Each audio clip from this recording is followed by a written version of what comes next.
Hello everyone and welcome back to 6th November's initiative called Daily Scan, जहां पर हम 3 से 4 मोस्ट इंपॉर्टेंट न्यूज टॉपिक्स को पढ़ते हैं, एनालाइज करते हैं और उससे रिलेटेड क्वेश्चंस, चाहे वो प्रीलिम्स के हों चाहे वो मेंस के हों, उनको एनालाइज करते हैं। तो आज का पहला टॉपिक है ओनियन प्राइसेस इन इंडिया। यदि आप पढ़ रहे होंगे न्यूज़पेपर या मंडी में विजिट करे होंगे तो आपको पता होगा कि ओनियन प्राइसेस लगातार बढ़ रही हैं। इनफैक्ट यदि आप देखोगे मेजर सिटीज में, मेट्रो सिटीज में अप टू 80 रुपीज की प्राइस टच कर चुकी है, कहीं कहीं अप टू 100 रुपीज भी टच करे जा रही है। इनफैक्ट माना यह जा रहा है कि आने वाले वीक्स में प्राइस और ज्यादा बढ़ेंगी। तो इसी फैक्टर को आज अपन एनालाइज करते हैं, ठीक है। अब यदि आप जस्ट एक हफ्ते पहले की न्यूज देखेंगे तो यहां पर 4,800 rupees per quintal almost wholesale rate touch कर गई थी। हालांकि अभी एक हफ्ते में गवर्नमेंट ने बहुत सारे स्टेप्स लिए। This price reduction is due to government steps. इसकी वजह से आप देखोगे अभी आज की डेट में ये प्राइस कम हुई, लेकिन ये मुद्दा क्या है इसको डेप्थ में समझते हैं, ठीक है। अब सबसे पहले अपन समझते हैं कि इसको कम करने के लिए प्राइस में सरकार ने क्या क्या स्टेप्स लिए, ठीक है। तो जब भी प्राइस ज्यादा होती है तो सिंपल सा एक फंडा होता है कि demand is greater than supply. अब रही बात एग्रीकल्चर कमोडिटीज में, तो सप्लाई तो फिक्स है। सप्लाई क्यों फिक्स है? क्योंकि जितना प्रोड्यूस हुआ है उतना ही सप्लाई मेंटेन कर सकते हैं। बट क्या डिमांड को अपन कंट्रोल कर सकते हैं? बिल्कुल डिमांड को कंट्रोल कर सकते हैं। डिमांड को कंट्रोल करने के क्या तरीके हैं? Number one, can you understand that demand को कंट्रोल करने का एक है स्टेप एक्सपोर्ट। यदि अपन एक्सपोर्ट को कम कर दें और कंप्लीटली बैन कर दे तो जो डिमांड है वो डोमेस्टिक डिमांड को पूरा कर पाएगा। This is one agenda. यदि इसी तरीके से अपन समझें, यदि किसी तरीके से अपन और सप्लाई ला सकते हैं, now how can we ensure supply? यदि अपन किसी तरीके से उसे प्रिजर्व कर लिए रहते ओनियन को, तो यहां पर कॉन्सेप्ट आता है कोल्ड स्टोरेज का, तो अपन डिमांड बढ़ा सकते थे। इस तरीके के बेसिक कॉन्सेप्ट आते हैं। तो we will see that what government will do, it will try to ensure demand is reduced or by any other method supply is increased. This is the basic funda, ठीक है। अब यदि अपन समझे export को ban कर दिया तो totally export को बैन नहीं करा जाता है कभी भी, क्योंकि अपन देखेंगे क्या होता है, एक्सपोर्ट हमें बहुत बेनिफिट कराता है। जैसे कि सबसे पहले फॉरेन एक्सचेंज अर्न कराता है। उसके बाद यदि आप एक पोटेंशियल एक्सपोर्टर के तौर पर सोचो तो एक्सपोर्टर जो कॉन्ट्रैक्ट अर्न करता है वो लॉन्ग ड्यूरेशन के होते हैं, 4 साल 5 साल के लिए। तो जो इंपोर्ट एक्सपोर्ट में एक रिलेशन बनता है, यदि सरकार बीच बीच में बैन लगाते रही तो वो एक्सपोर्ट इंपोर्ट का रिलेशन खराब हो जाता है। इस वजह से nobody is going to rely on the Indian market in future. इसलिए banning export is usually not recommended by the experts. In fact बहुत ही लास्ट रिजॉर्ट मैकेनिज्म के तौर पर बैन को यूज किया जाता है। फिर भी गवर्नमेंट टेम्परली खासकर एग्रीकल्चरल प्रोडक्ट्स के लिए कुछ स्टेप्स लेती है। जैसे कि इस बार एक्सपोर्ट ड्यूटी को सबसे पहले क्या किया, 40% कर दिया था। अगस्त से ही ये एस्टिमेट कर लिया था कि प्राइसेस बढ़ेंगी। उसके बाद recently minimum export price import price impose किया था ओनियन में। इसकी वजह से क्या हुआ, जो प्राइस है ओनियन को एक्सपोर्ट करने की बढ़ गई। Therefore, for the countries that import onion, जैसे कि बांग्लादेश हो गई, जैसे कि यूएई हो गई, जैसे कि अदर गल्फ कंट्रीज हो गई, इनमें क्या हो गया, जो नॉर्मली हमसे प्याज खरीदती हैं उनके लिए खरीदना एक्सपेंसिव हो गया, तो वो दूसरे पार्टनर्स को ज्यादा प्रेफर करेंगे इंडिया से, ठीक है। तो इस तरीके से एक्सपोर्ट को कम कर दिया गया। नेक्स्ट है इंपोर्ट। अब हालांकि इस बार गवर्नमेंट ने कोई भी स्टेप्स इंपोर्ट लेने की नहीं की है, लेकिन आप देखोगे ये जो ओनियन की जो प्राइस राइज होती है ये ऑलमोस्ट हर दूसरे तीसरे साल ऑकरेंस होता ही है। तो जैसे 2019 में भी हुआ था, उसमें एमएमटीसी ये एक सरकारी कंपनी है।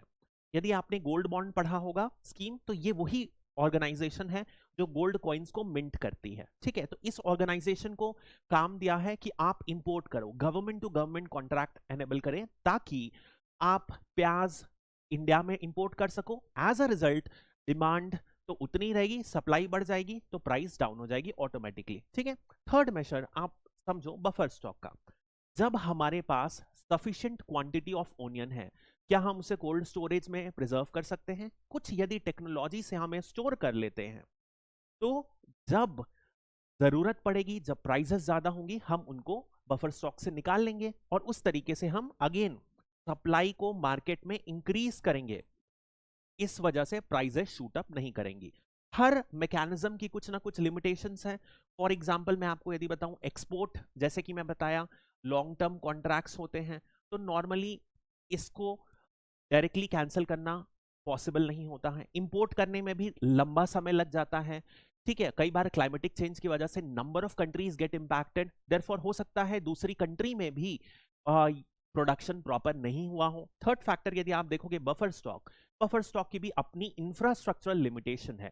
क्या इंडिया के पास इतना कोल्ड स्टोरेज है कि इंडिया में close to 16 million ton of onion is required per month? क्या इतना कोल्ड स्टोरेज कैपेसिटी है? नहीं है। इस वजह से इश्यू है, ठीक है। अब नेक्स्ट यदि अपन बात करते हैं, अपन थोड़ा सा बात करते हैं ओनियन प्रोडक्शन की, कैसे ओनियन प्रोड्यूस होता है और कब कब प्रोड्यूस होता है। तो अच्छी बात यह है, इंडिया में ओनियन ऑलमोस्ट साल भर प्रोड्यूस होता है। तो 3 क्रॉप्स होते हैं ओनियन के। एक होता है खरीफ, अर्ली खरीफ, एक लेट खरीफ और एक रबी क्रॉप। तो यदि आप देखोगे इस समय से, मतलब अक्टूबर नवंबर से लगातार 3-3 महीने के गैप में हार्वेस्ट होते रहता है। सो अक्टूबर से दिसंबर 3 महीना कौन सा हो गया, अपन को एक हार्वेस्ट मिल गया। नेक्स्ट अपन को जनवरी टू मार्च सेकंड हार्वेस्ट मिल गया। थर्ड हार्वेस्ट मिल गया रबी क्रॉप फ्रॉम मार्च टू मई। तो इस तरीके से 9 महीने तक अपन को ओनियन का हार्वेस्ट मिलता रहता है। लेकिन नोट ये करने वाली बात है कि जो रबी क्रॉप है, जिसे अपन बोलते हैं विंटर क्रॉप, ये दोनों कौन से होते हैं, समर क्रॉप। तो विंटर क्रॉप से 70% of the onion of the country is obtained. अब इसी पर अपन एनालाइज करते हैं। उसमें भी यदि अपन देखें कहां पर मेजर प्रोडक्शन ऑफ ओनियन होता है, तो यदि आप देखोगे western India, western India particularly Gujarat, Maharashtra and Madhya Pradesh, ये 3 स्टेट्स, और even that to particular western MP, ये 3 स्टेट्स में सबसे ज्यादा ऑनियन प्रोड्यूस होता है। उसमें भी यदि अपन बात करें महाराष्ट्र की, तो महाराष्ट्र में of the total onions produced in India, 1/3 onions are produced in Maharashtra itself. और यदि यहां पर अपन महाराष्ट्र में बात करें, तो दिस इज मुंबई, पुणे, नासिक, अहमदनगर, ये वाली जो बेल्ट है, इस बेल्ट में सबसे ज्यादा ऑनियन प्रोड्यूस होता है, ठीक है। और एक पर्टिकुलर जगह है जिसे बोला जाता है लसलगांव, ठीक है, ये नासिक डिस्ट्रिक्ट में पड़ती है। ये दुनिया का सबसे बड़ा ओनियन होलसेल मार्केट है, लसलगांव, ठीक है। अब this is the major producer of onion in the country. यहां पर मेजरली राबी क्रॉप प्रोड्यूस होता है, विंटर वाला, और late kharif. In fact this western India produces greater than 2/3, ठीक है, डिपेंडिंग ऑन 60 से 65, मतलब 2/3 के आसपास आप बोल सकते हो ये वेस्टर्न इंडिया प्रोड्यूस करती है। लेसर क्वांटिटी में यदि आप देखोगे, तो ये जो 3 सदर्न स्टेट हैं, पर्टिकुलरली कर्नाटका एंड आंध्र प्रदेश, ये 2 सबसे ज्यादा प्रोड्यूस करते हैं खरीफ क्रॉप ऑफ अर्ली सीजन, ठीक है। तो क्लोज टू 20% यहां से आ जाती है। तो इससे अपन को 5 मेजर स्टेट्स पता चल गए कौन कौन से ओनियन प्रोड्यूसिंग है। अब नेक्स्ट अपन ओनियन की सप्लाई को समझते हैं। तो अभी अपन ने क्या देखा, राबी क्रॉप से कितना होता है, 70% प्रोड्यूस होता है। और ये राबी क्रॉप कहां से हार्वेस्ट होना चालू करता है, मार्च से। तो मार्च में हार्वेस्ट रहा, अप्रैल में, मई में यहां पर हार्वेस्ट हुआ, plus this harvest is also सबसे ज्यादा क्वांटिटी में। तो यही हार्वेस्ट से अपन जून की, जुलाई, अगस्त, सितंबर की रिक्वायरमेंट्स को कंट्री में मीट करते हैं। और अक्टूबर से फिर अर्ली खरीफ का प्रोडक्शन स्टार्ट हो गया। तो अक्टूबर, नवंबर, दिसंबर, ये 3 मंथ में अपन ने अर्ली खरीफ का ऑनियन प्रोड्यूस कर लिया, हार्वेस्ट कर लिया। और यदि यहां पर देखें जनवरी, फरवरी और मार्च में अपन को कौन सा मिल जाता है, लेट खरीफ का प्रोडक्शन मिल जाता है। मुद्दे की बात क्या है, इंडिया ऐसी जगह ब्लेस्ड है ओनियन के मामले में कि हमें साल भर का प्रोडक्शन मिल जाता है। तो ओनियन की प्राइस तो कभी बढ़नी ही नहीं चाहिए, दैट इज द इशू, लेकिन फिर भी बढ़ती है। बढ़ रही है मतलब जरूर सप्लाई प्रॉपर नहीं हुआ है, डिमांड तो उतनी ही है। सप्लाई प्रॉपर नहीं हुआ है, इस वजह से प्राइस बढ़ रही है। क्यों प्रॉब्लम आई, अब इसी चीज को समझते हैं। तो why are the high prices? अब यदि अपन ने देखा राबी क्रॉप, विंटर क्रॉप कितना प्रोड्यूस करता है? 70% ऑफ द ओनियन। इस ओनियन में क्या होता है, स्टोरेज के लिए बहुत अच्छा ओनियन माना जाता है, क्योंकि क्या होता है इसमें जो मॉइस्चर कंटेंट होता है वो काफी कम होता है। तो किया क्या जाता है, यदि आप महाराष्ट्र गुजरात वाले एरिया में जाओगे तो ऐसे बड़े बड़े kind of tent like structure बनाए जाते हैं। वेयर हाउस प्रॉपर नहीं है, ऐसे ही tent like structure, temporary structure बनाए जाते हैं, उनको बोलते हैं कांदा चॉल्स। इन्हीं चॉल पर ऑनियन को स्टोर किया जाता है फॉर द रिमेनिंग मंथ्स। देखा अपन ने, मार्च अप्रैल मई में जो आता है वो निकल जाता है, मई से लेकर अक्टूबर तक इसे स्टोर करके रखा जाता है और थोड़ा थोड़ा करके निकाला जाता है। लेकिन हुआ क्या इस बार बारिश आ गई, इस सीजन्स में अनसीजनल रेनफॉल हुई, तो जो कांदा चौल में जो ऑनियन स्टोर किया गया था उसमें बहुत हद तक डैमेज हो गया।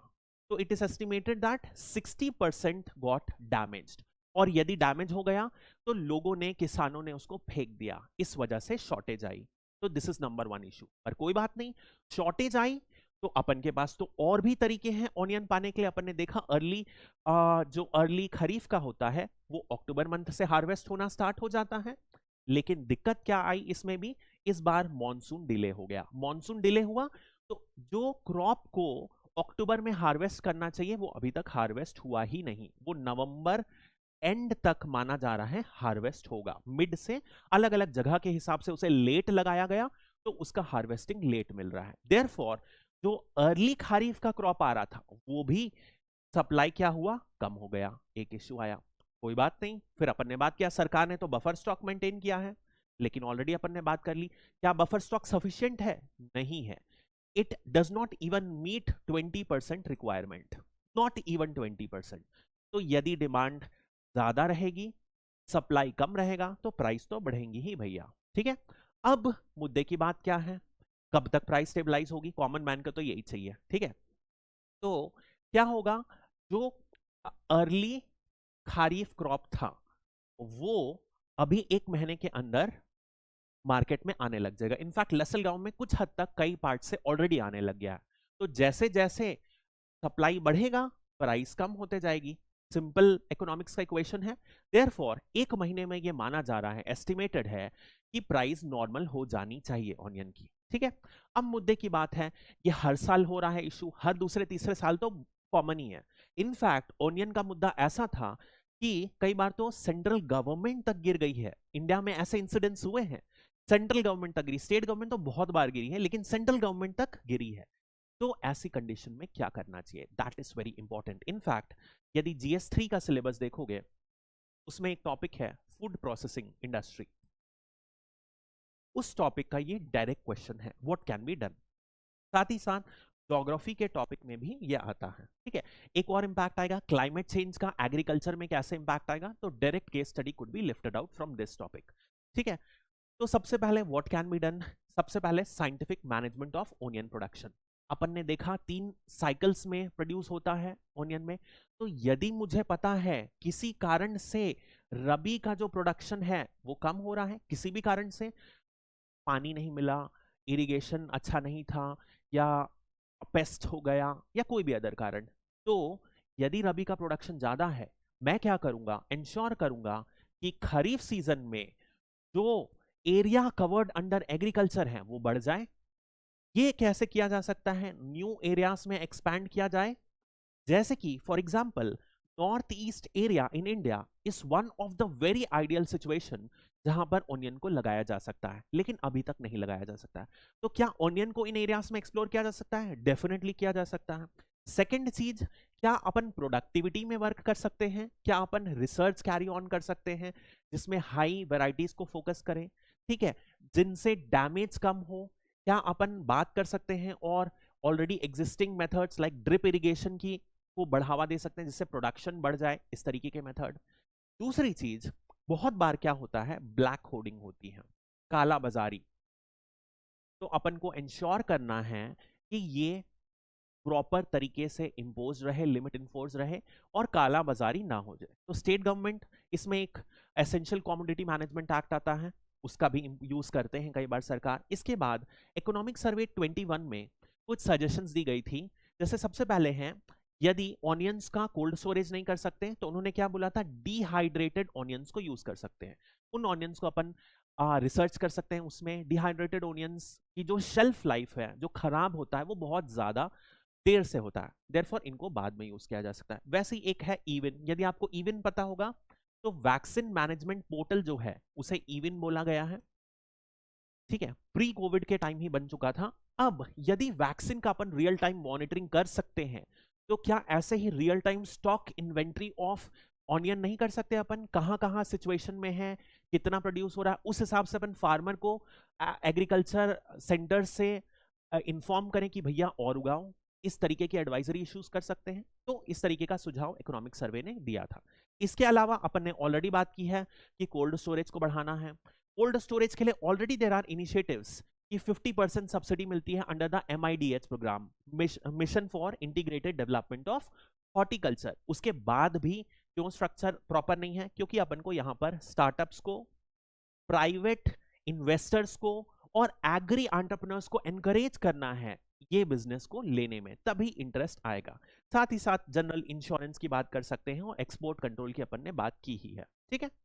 अब नेक्स्ट है, इसी से रिलेटेड एक मेंस का क्वेश्चन अटेम्प्ट करते हैं। Why despite the government efforts and various measures do onion prices continue to remain high in India?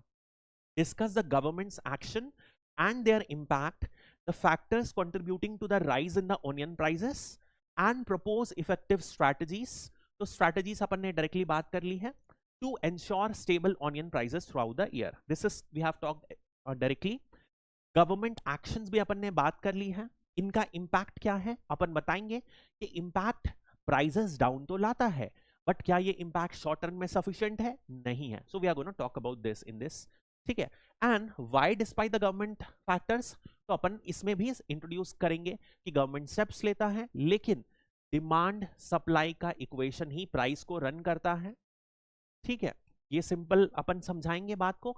And then we will write that कि गवर्नमेंट स्टेप्स लेता है लेकिन जो बेसिक इनएफिशिएंसीज हैं, स्ट्रक्चरल इंपेडिमेंट्स हैं Indian agriculture, और added new problems जैसे कि क्लाइमेट चेंज, जैसे कि रिड्यूस्ड एग्री प्रोडक्टिविटी, ये सब क्या कर रहे हैं, प्रोडक्शन को इंपैक्ट कर रहे हैं, फ्लक्चुएट कर रहे हैं। इस वजह से डिमांड सप्लाई के इक्वेशन में मिसमैच होती है and despite government intervention prices unstable रहती है। इस तरीके के अपन आंसर लिख देंगे। You have the fodder points, I think you can write a good answer on that. Okay, so that's all for now, thank you.